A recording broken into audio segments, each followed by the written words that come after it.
Hello and welcome to the latest episode of the Good Dram Show with me, Chris Goodrum. Right, as I said last week, the next two episodes of the show are going to be devoted to the spirits of La République. Yes, we're looking at the spirits of France, and it's been long overdue, and I've wanted to do these episodes for quite a while, but I've never managed to get the samples together. So before we go any further, I'd just like to say a big thank you to Marussia Beverages and the Great Whisky Company for the samples for this afternoon's little tasting. And this afternoon we'll be looking at possibly the noblest of those spirits, that being cognac. I mean, I've been into cognac for probably longer than I've been into whiskey, to be honest with you. I mean, you know, I can remember sort of, going to restaurants and, you have a lovely meal and afterwards, a lovely glass of cognac with a big cigar, and it's just like, just the perfect way of finishing off a great meal.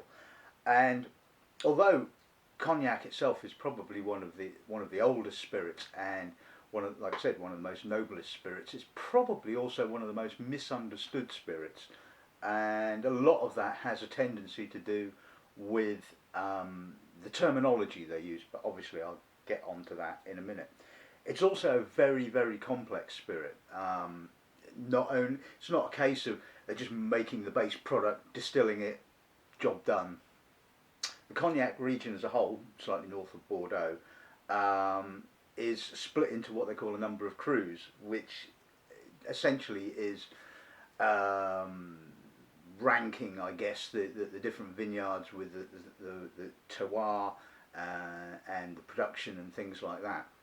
So right at the centre of Cognac, around the town of Cognac, you have what's known as Grand Champagne.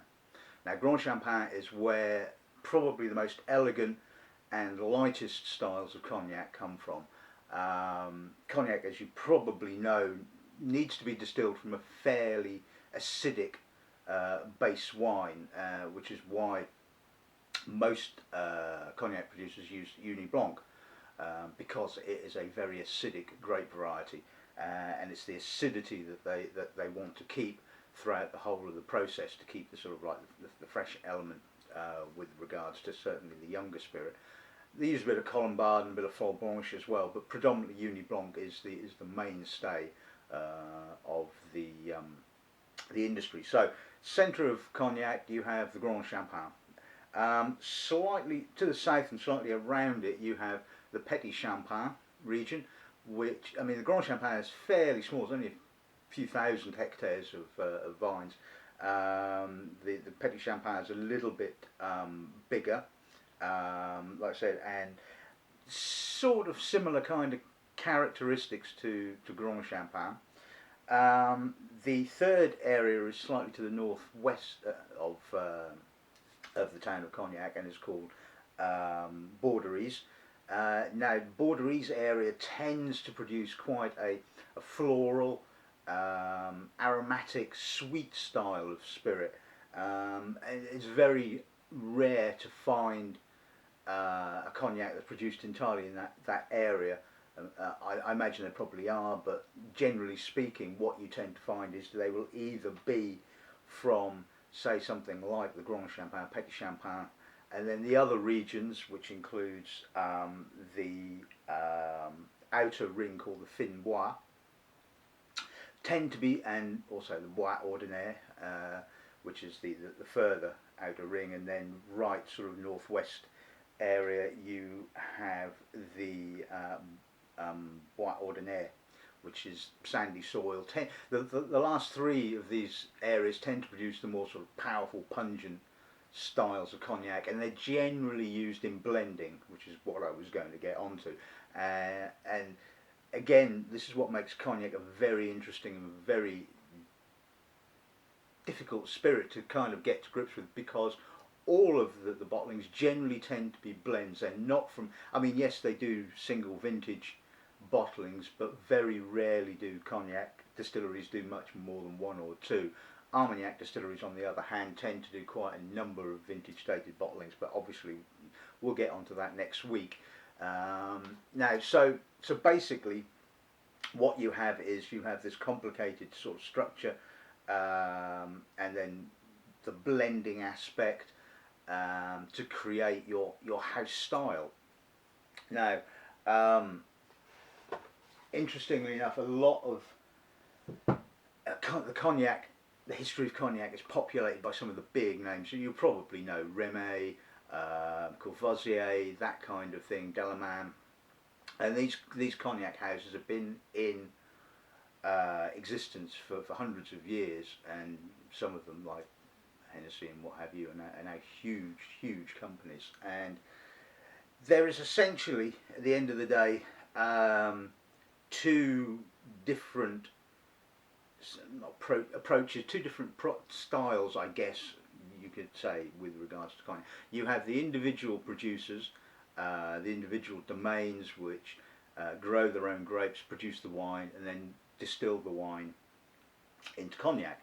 And then you have the larger companies that don't have the vineyard space or the capacity to produce enough cognac of their own to fulfill sales. So they will either then buy in and have other distillers contract and buy in contract spirit, or they will buy in the base wine and then distill it themselves.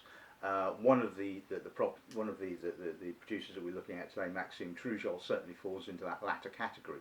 Although as a property itself, it's relatively large. Well, not particularly now. Well, it's 20 hectares, which is moderately sized, I guess.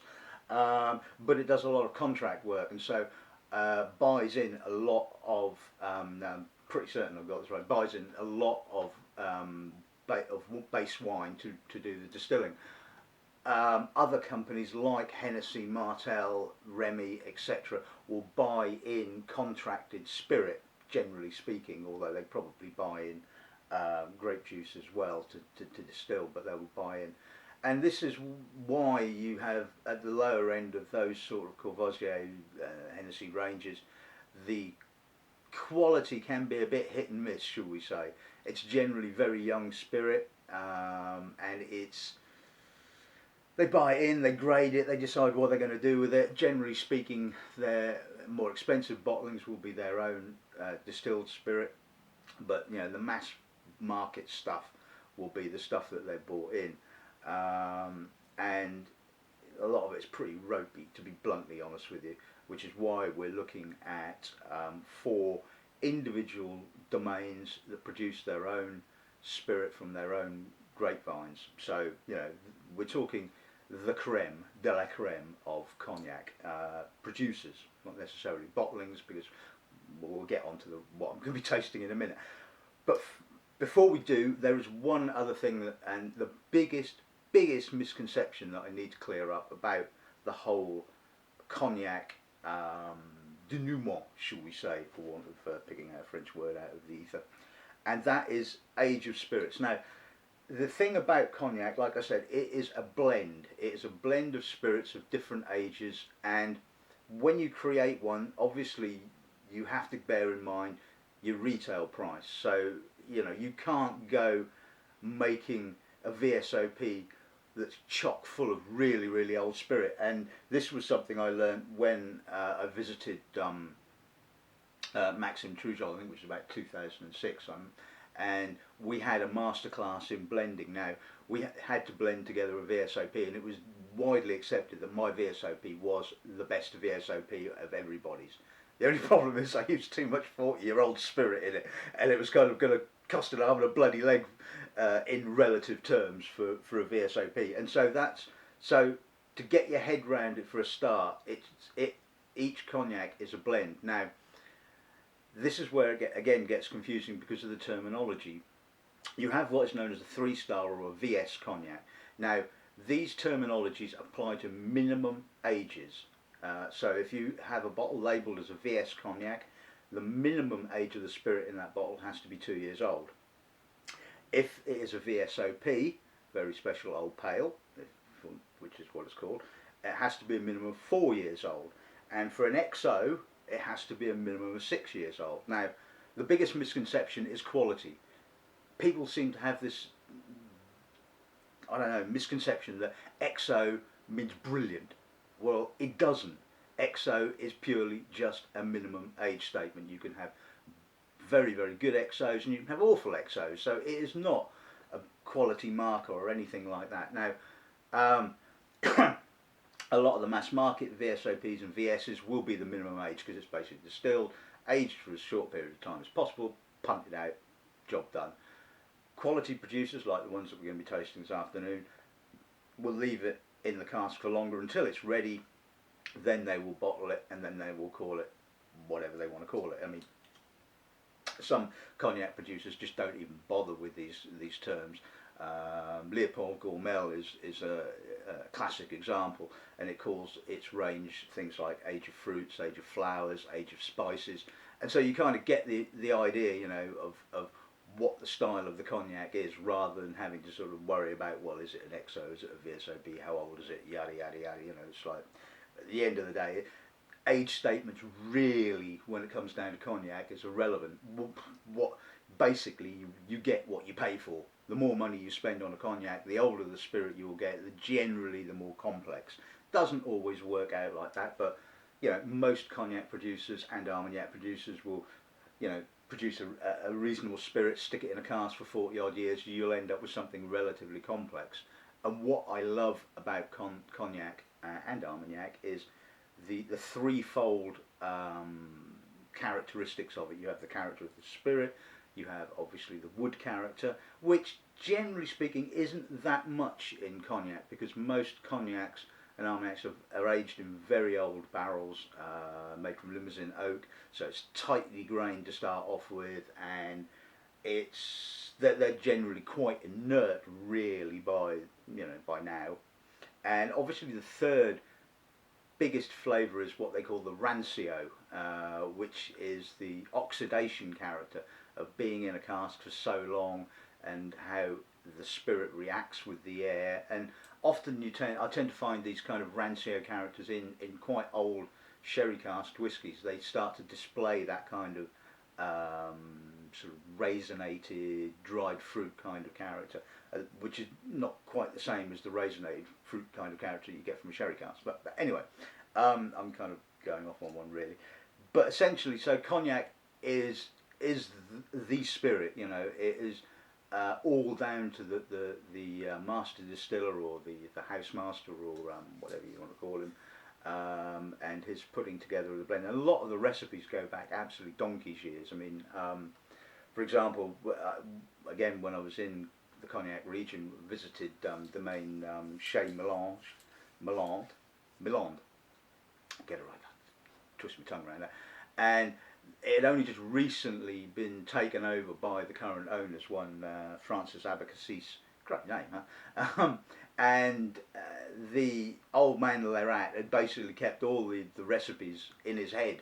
You know, nothing had ever been written down. He knew how he put together each blend, and so literally they had to start from scratch. They had to literally nose and taste from every cask they owned, and then figured out what they were going to do with it and what they were going to do with it. But anyway, I think that's probably enough waffle. And like I said, I mean, if you want to find out more information about cognac and things like that, there's lots of it online. Some really great books. I mean, one that I certainly use is this one called by Kyle Gerard, Cognac.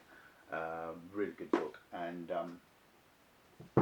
anyway, enough of that. I think I've waffled on for probably far longer than I've probably waffled on for any other episode of the show. So we'll get to taste something shortly, but first, I will introduce this afternoon's wine.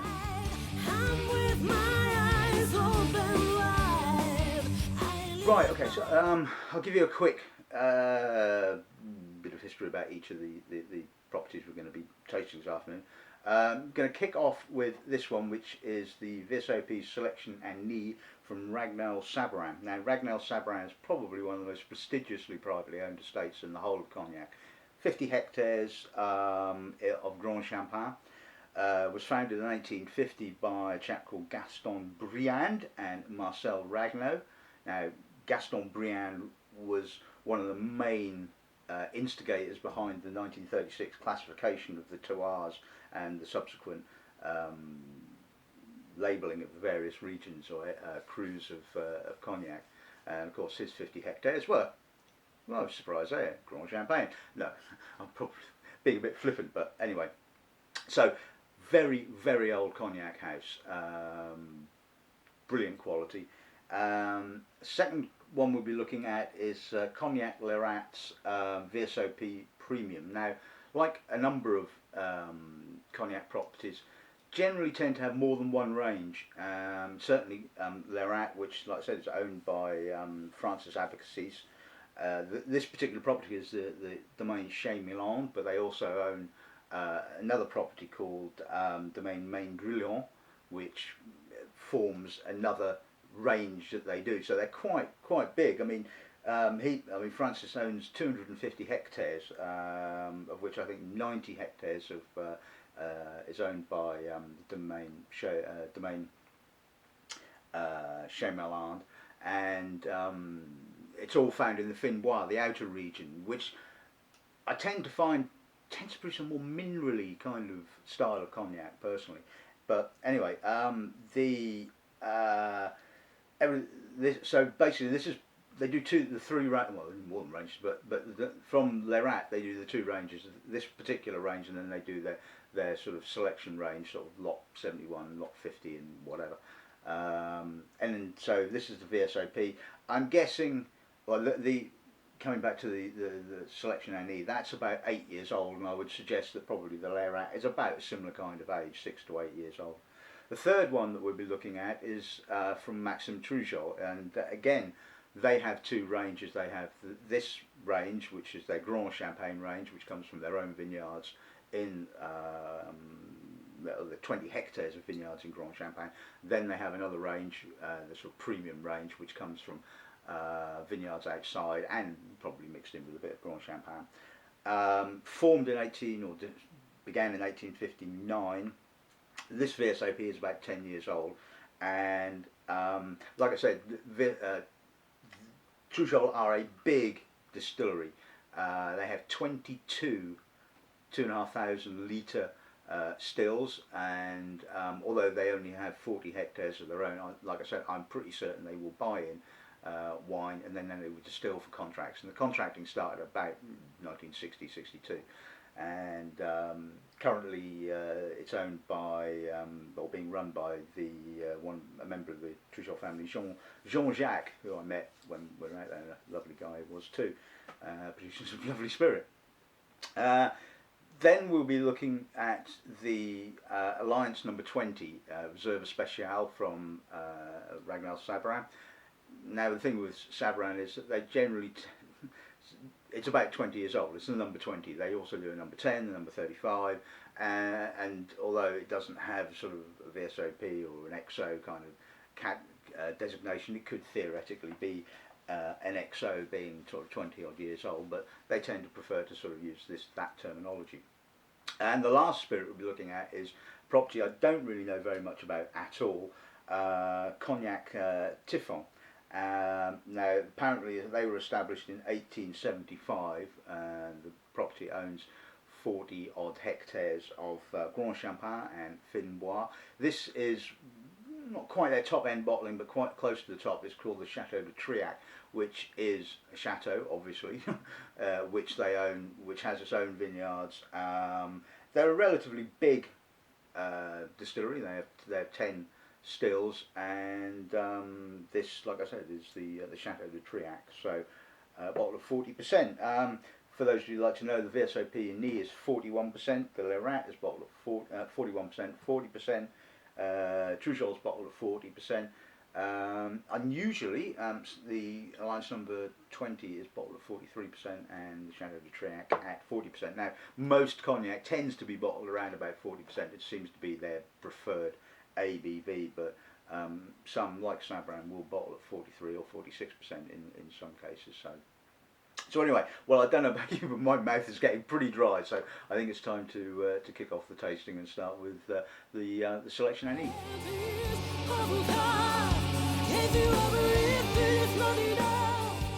Right, let's see what the nose gives us on this then, shall we? That is a lovely nose. Elegant, light in style.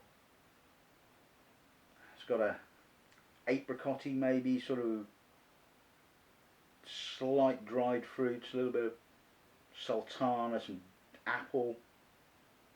It's got a lovely if I was going to compare it to a whiskey, it's sort of a lightish sort of, a mediumish sort of lightish kind of spey. It has that elegance. There's a little bit of dusty fruit, a bit of earth, a little bit of spice. It's a lovely cognac. And one of the things I love about the Sabourin range is the fact that the whole range is, it's not like a case of they've, like I said, they've bought in spirit or what have you and blended it together. You literally sort of can taste the same spirit at just a different point in its evolution, which is what I often say to customers. So you've got the Selection Annie, which is about 8 years old. You then have the Alliance number 10, which is 10, number 20. It's almost the same spirit. I mean, they do one bottling, I think off the top of my head, I think it's the XO, which is not Uni Blanc, but it's about 60% Uni Blanc, but with Colombard and Folle Blanche. But most of their bottlings are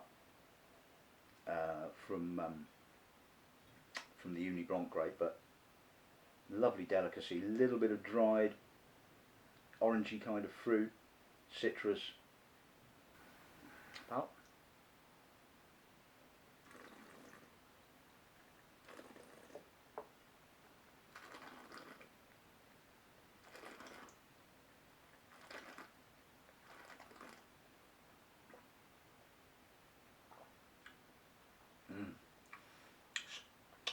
So smooth, soft, elegant, juicy, really fruity, but not in an overt fruit kind of way, you know, that sort of juicy dried fruits. So again, apple, sultana, a little bit of dried grape, a little bit of spice, quite chalky and minerally, quite dry on the finish. Again, not a lot of oak, very gentle rancio, and really elegant, little bit of spice, absolutely lovely cognac, about, what was that, 30 odd, 35, 30, 38, something like that quid. Great cognac, lovely.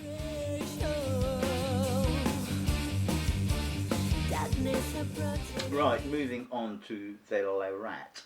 Now again, like I said, I think the spirits are going to be about roughly the same sort of age, 6 to sort of 8 years old. Let's see what the nose gives us. Now straight off is a slightly heavier spirit, slightly oilier, slightly denser, quite nutty in actual fact, spicy again, soft, dried apricots. Getting a little bit more wood character on this particular bottling. Not sort of overt oak vanillins, but a little bit of toffee-ish kind of notes. It's not kind of full-on toffee, but it's got that kind of sort of slightly subduing toffee kind of character. It's very easygoing, very broad, very rich. It's nice. It's pleasant. I think it lacks a little bit of the verve of the Sabourin, but certainly when I've tasted the selection bottlings they do, like the lot 71 and 50 and all that, they are stunning. But yeah, this is pleasant enough. Palate.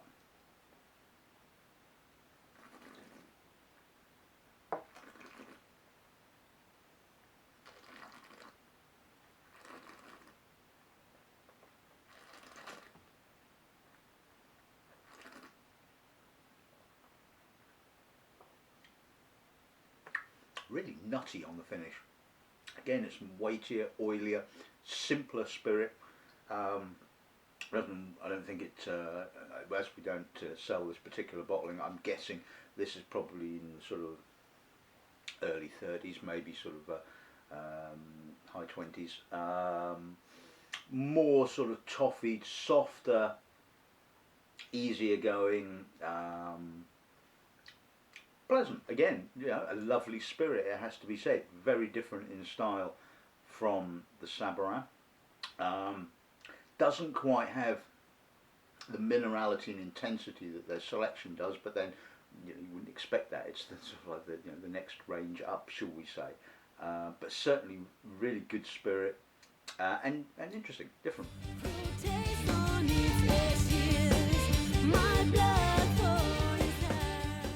Right, okay, on to the Trijol. Right, so of the VSOPs, this is obviously the oldest, and the spirit in this is a minimum, excuse me, of 10 years old.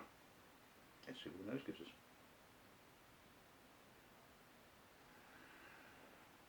Weightier than the Sabourin, richer. If I was going to say, Sabourin is more like an American oak-aged whiskey, Trijol is more like a sherry matured whiskey. It has that richness, that depth, but it also has elegance. Remember, again, this is Grand Champagne Cognac, dense, spicy, dried fruits, light raisins, sultana, some lovely, lovely gentle spices.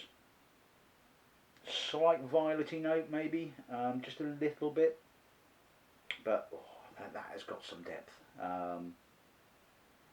I mean, I often sell Trijol as the archetypal cognac, the sort of the archetypal after dinner cognac. It has that wonderful richness and fragrance, and yeah, that is nice. Now you're starting to get some lovely soft sweet oxidation notes, a little bit of dried grape, little bit of minerality as well. It's just such a complex spirit, and it's not expensive. Again, mid-30s, you know, on a par with, you know, the cost of a 10-year-old malt whiskey. But that's some character. Palate.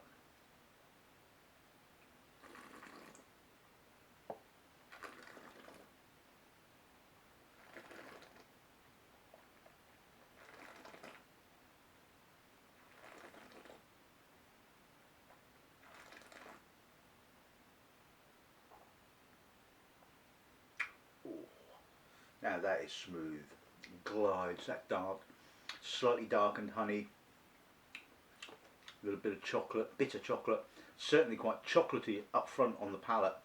Again, rich dried fruits, dark raisins, sultanas, a little bit of prune coming in, bitter chocolate, but elegance as well. It has a bit of a minerality, a little bit of a bite on the finish, which is kind of balancing up the sweetness of the dried fruits. Soft, very, very long, really good. I mean, I love Trijol spirits. Certainly some of their older spirits, like the XO they do, which I think is about 25 or so years old, is just unbelievably good. Stunning, absolutely stunning. And their top bottling, the Ancestral, is just very, very good. So yeah, so if you're after a big, rich, traditional cognac-y kind of cognac, then you know Trijol is definitely you want to go for.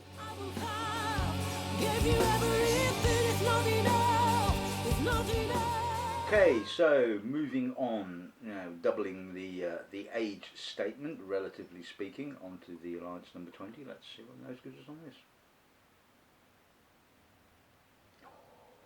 Now this is where Sabourin really gets interesting. Oh, lots of elegant character, deeper, more complex than the Selection Annie. Again, it has that sort of elegant, floral, whiskey-like kind of citrus character. Sort of again a light rancio of dried sultanas and citrus rind, gently spicy. Again, you know, if you love your Speyside whiskies, your moderately aged Speyside whiskies, then you know this is the style. This is the style of cognac to go for, because it replicates that kind of elegance, that lightness of touch, that delicacy. Gently spicy, bit of wood character, bit of wood spice coming through. The depth is extraordinarily good. Palate.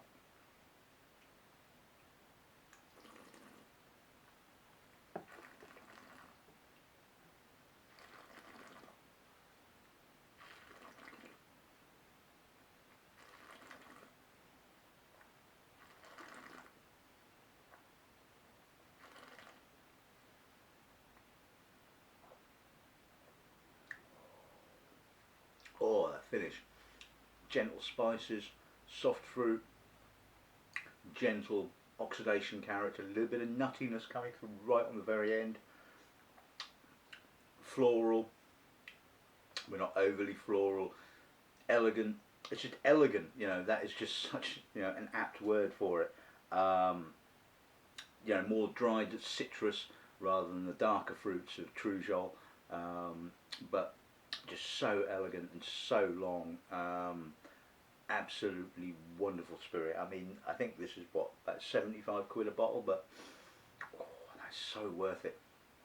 I mean, it's just lingers, and it's not a sort of like a big in your face kind of cognac. It's subtle, but the subtlety keeps going and going, and it just has real length. It's just damn good.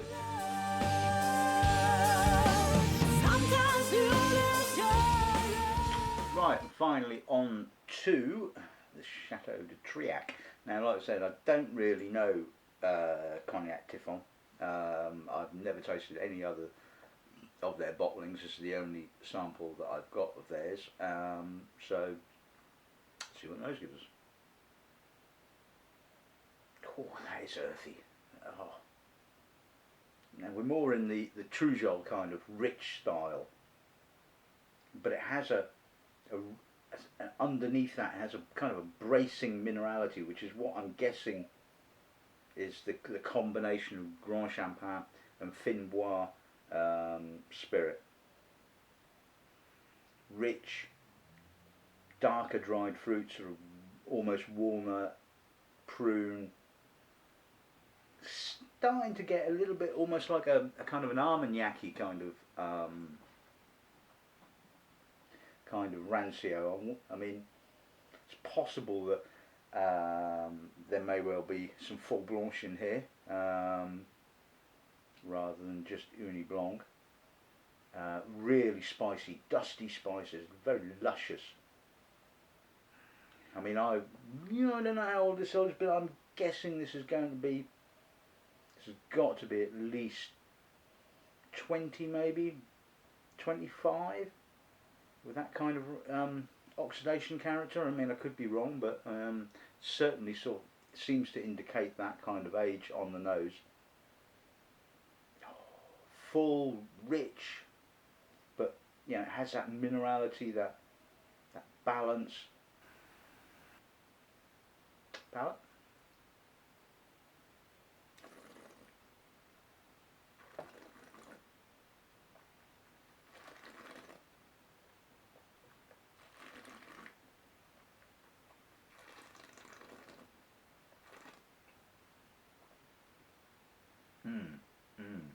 Wow, it's got a spicy bite on the finish.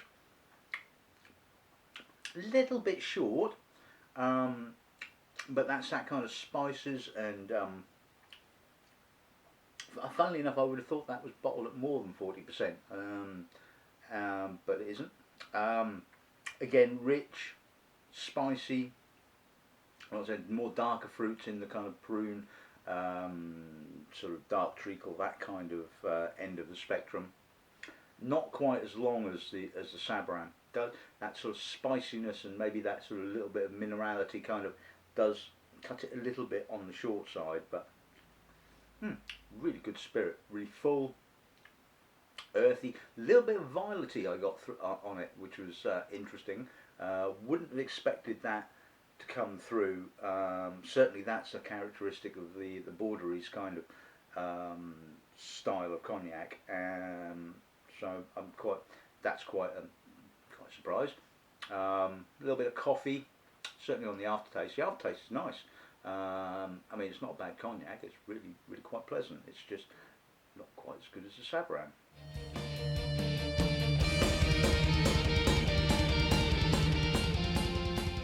Right, okay, so let's sum this little tasting up. I've probably kind of summed it up really as we've been going along, but like I said, another big thank you to Marussia Beverages and the Great Whisky Company for the samples for today's tasting.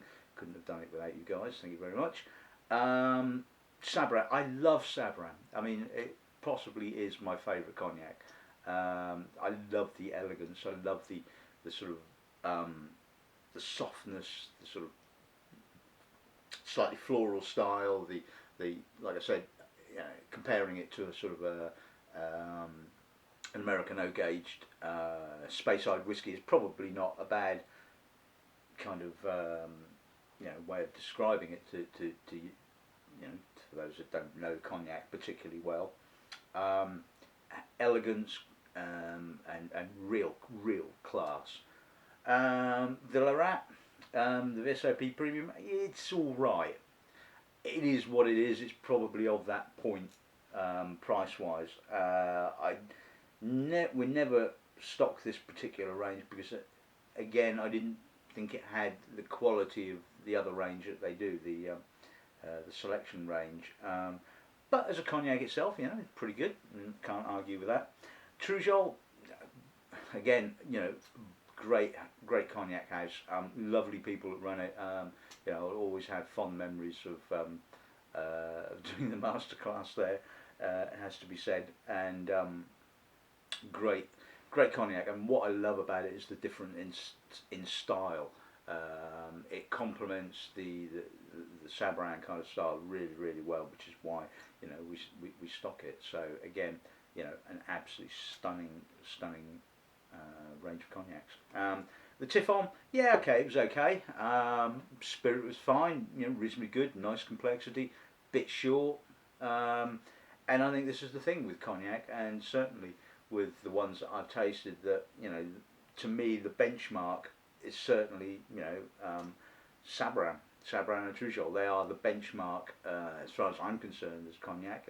Certain other cognac houses that have reached it, if not maybe surpassed it in my tastings.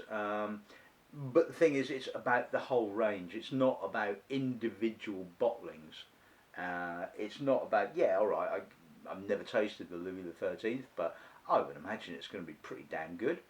You would expect it from that kind of money. But then equally at the bottom of their range, you've got some real rubbish. And so there's no consistency. Same with Hennessy, the same with Courvoisier, the same with Martell. It's all the same. There's no consistency. There's no interest. And unless, for me, the entire range has interest, and it doesn't necessarily mean it has to be the most complex. It just has to have interest. You have to have. And I think the thing is, if you have a good quality young spirit, the chances are that by the time you get something very old, it's going to be an exceptional quality spirit. And certainly, I think Trijol and Sabourin are certainly there with regards to their entire range.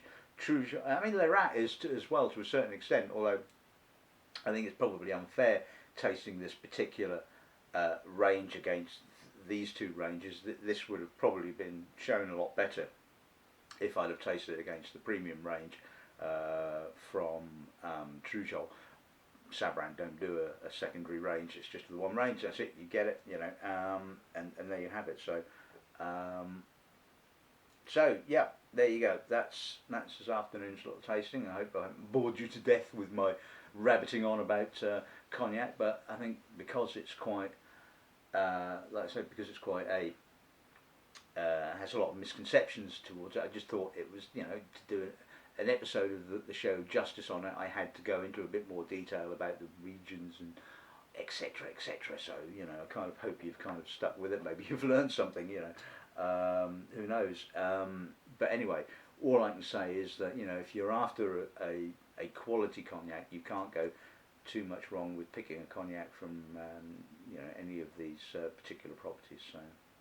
So yeah, that's this episode in the bag. Next episode up will be about Armagnac, which should hopefully be as interesting and probably just as long as I rabbit on about Armagnac and all that kind of stuff, and the good old Baco 22A, which you'll find out more about next week. But anyway, that's enough about that. So all that's left to say is I really hope you've enjoyed this episode of the show. It's been great fun to make. And good drumming and good afternoon.